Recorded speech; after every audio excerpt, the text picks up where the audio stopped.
நாளைக்கு தலைவர் படம் ரிலீஸ் ஆகுது. அது வந்து இதுவரைக்கும் இல்லாத ஒரு திருவிழா போல கொண்டாடணுங்கிறது தான் எங்கள் எண்ணம். அதே போல் விமர்சனம் நடந்துட்டு இருக்கு. அதுக்கு தான் நாங்கள் நாடகங்களில் தலைவர் பேரில் அர்ச்சனை பண்ணி இன்னைக்கு எல்லாருமே இது பண்ணிட்டு இருக்கோம். இது தலைவருடைய 69வது படம். அதாவது கடைசி படம்னு தலைவர் அறிவிச்சிட்டாரு. ஆனால் எல்லாரும் நினைச்சது போல தலைவர் வந்து இளைய தளபதி விஜய்ங்கிற வார்த்தையை தாண்டி நாளைக்கு வர்றது வந்து தமிழ்நாடு முதலமைச்சர் நடிக்கிறாங்கிறது தான் வரப்போகுது. இது வந்து எங்களுக்கு ஒரு பெரிய வெற்றியாக நாங்கள் கொண்டாடுறோம்.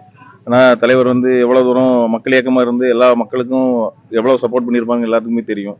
அதையும் தாண்டி இன்னைக்கு முதல்வராயும் அடுத்த சப்போர்ட் பண்ணிட்டு தான் இருக்கிறாரு. இன்னைக்கு மக்களுக்கான ஆட்சியை தான் கொடுத்துட்டு இருக்கிறாரு.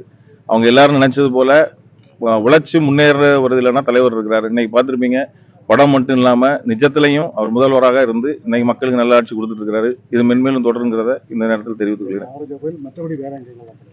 இன்னும் இந்த சபரியார் கோயில் போவேன். அடுத்தது வந்து கன்னியாகுமரி மசூதிலையும் படம் சொல்லியிருக்கோம். திமுக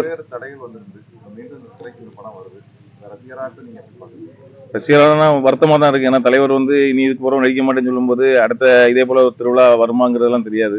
தேட்டருக்குமே வந்து ஒரு பெரிய இழப்பா தான் எல்லா ஓனர்ஸும் சொல்லியிருக்காங்க.